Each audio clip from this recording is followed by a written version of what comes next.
ఒకవైపు బలూచిస్తాన్లో స్వతంత్ర దినోత్సవ వేడుకలు జరుగుతూ ఉన్నాయి. మరోవైపు అదే బలూచిస్తాన్లో సాధారణ పౌరులపై పాకిస్తాన్ సైన్యం ఉక్కుపాదం మోపుతోంది.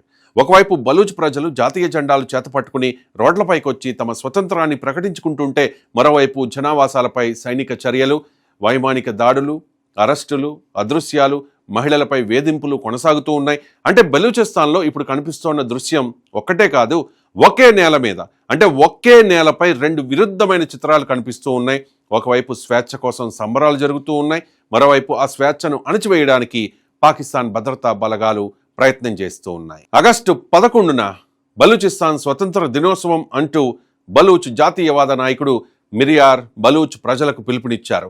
పాకిస్తాన్ నుంచి బలూచిస్తాన్ స్వతంత్ర దేశంగా ఏర్పడిందని ప్రకటిస్తూ ప్రజలు తమ జాతీయ జెండాలను ఎగురవేయాలని, జాతీయ గీతాన్ని ఆలపించాలని, స్వతంత్ర దినోత్సవాన్ని ఘనంగా జరుపుకోవాలని కోరారు.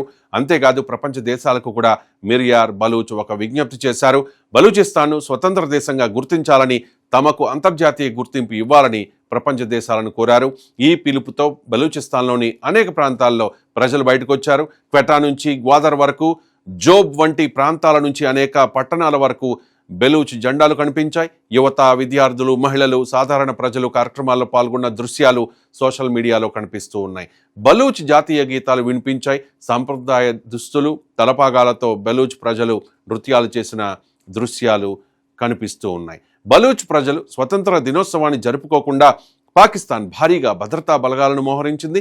క్వెటా నుంచి గ్వాదర్ వరకు ముఖ్యమైన నగరాలు, జిల్లా కేంద్రాలు, ప్రభుత్వ కార్యాలయాలు, మార్కెట్లు, రోడ్లపై ఆర్మీ అలాగే పోలీసు బలగాలను మోహరించినట్లుగా చెబుతూ ఉన్నారు. ఆకాశంలో డ్రోన్లతో నిఘా పెట్టారని, ప్రజలు పెద్ద సంఖ్యలో గుమిగూడకుండా ఆంక్షలు విధించారని, అనేక ప్రాంతాల్లో ఇంటర్నెట్, మొబైల్ కమ్యూనికేషన్ సేవలను నిలిపివేశారని బెలూచ్ వర్గాలు ఆరోపిస్తూ ఉన్నాయి. ముఖ్యమైన ప్రాంతాల్లో జామర్లు ఏర్పాటు చేసి బలూచిస్తాన్లో ఏం జరుగుతుందో బయట ప్రపంచానికి తెలియకుండా చేశారు.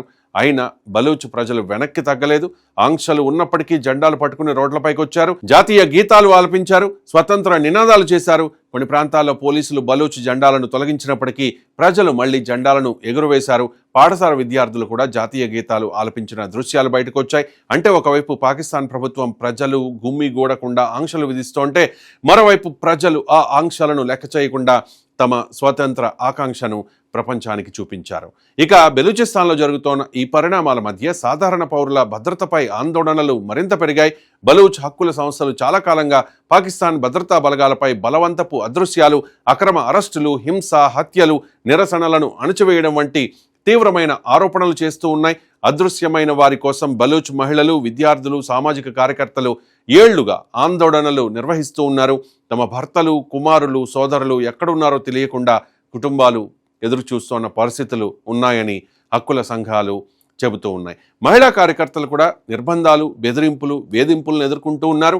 వేర్పాటువాదానికి మద్దతు పలికిన నాయకులను కిడ్నాప్ చేయడం, వారి భార్యలను లైంగికంగా అనుభవించడం పాకిస్తాన్ సైన్యానికి అలవాటుగా మారిపోయింది.